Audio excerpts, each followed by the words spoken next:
Alright guys, today we're working on a 2006 Dodge Charger 2.7.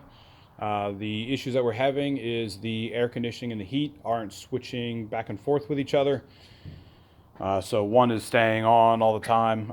Most of the time it's the heat, and of course it's July, so it's going to be too hot for that. So we're going to go ahead and get this fixed. This is my personal vehicle.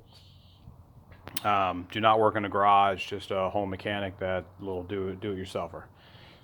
So we're going to do it ourselves. So I bought a blend door actuator, which is the issue with, it's a common issue with the Dodge family lineup. All three that are in here are all the same. Two on the driver's side. I believe there's only one. I've heard people say that there's two on the passenger side, but I have ripped the passenger side off. I have only found one. If there is one, maybe it's up in the dash, and I'm not going through all that. So you can buy this one, Rock Auto. I think I paid $16. Probably took 3 days to get here. You can buy them at an auto parts store. I want to say they're about $25 if you want to go that route, if you want to get it fixed same day. They did have it in stock, so it should be there. Let's go to the passenger side, and I will show you. Let me grab a light, and I'll show you where I found the one on the passenger side. So I took the door off here. It just holds on by there. The door does have a tab here. You push the tab in and it will just come off of here. On this side you have the holder. It plugs into there. You just push it down, snaps right out. Pretty easy process for the passenger side. Up in here, right there, is the blend door actuator. There are 3 bolts that are hanging on there. They are 10mm bolts. See if I can find one. And there's one right there. So there's one here. There's 2 up here. It is a pain in the butt to get to the 2 that are up there if you don't have the right tool for it. I myself would recommend something like this. Let me wipe the lens off a little bit. There you go. Something like this. Like I said, it's an 8mm, and something like this would be really good for it to get in there. If not, you're not going to be able to get in there. You definitely need something small to get in there. There is a little plastic piece, a little red tab there that pops out with a flathead, and then you squeeze it and it pops right off. Like I said, that one's not the issue, but I figured since I had it off, I'd go ahead and show you guys how to get it off. So now we're going to come back to the driver's side.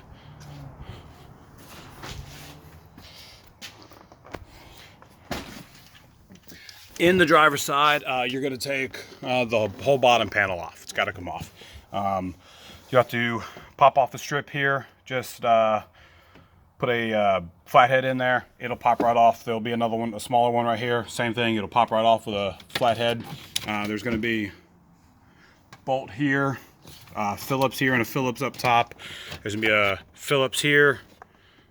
There'll be another one right here, and then there's going to be, I'd say, 1 or 2 on this side that you'll have to take off. There'll be a metal plate with 4 10mm bolts.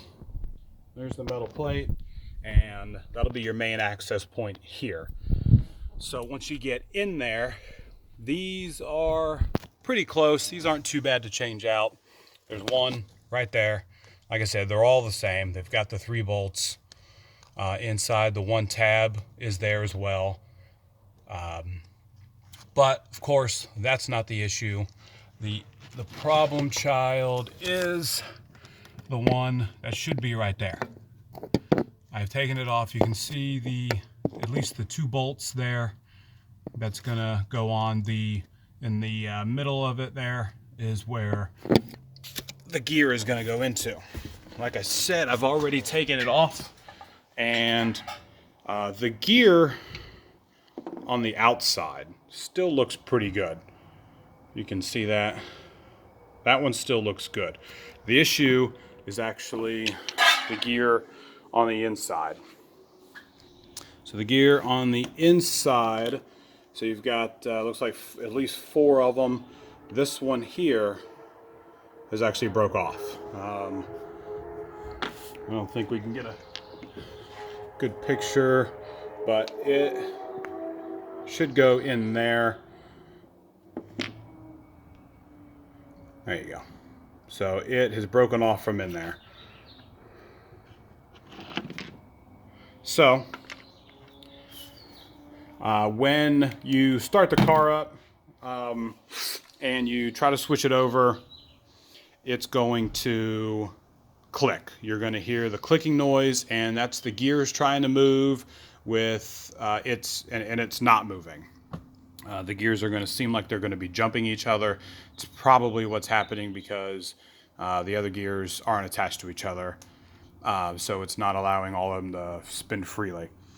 So we're going to put that one back on, and it should work fine. When you do take those out, on here there is one missing.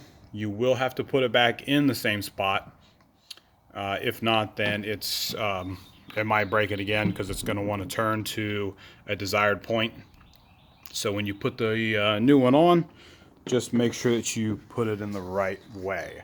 I think I went over everything. Like I said, I've already taken it out, so you can't hear the clicking noise, but you are going to be able to hear it regardless. It's loud, it's annoying. Sometimes it does switch over for the air conditioning, but this time it's not. So we're going to put that one back in.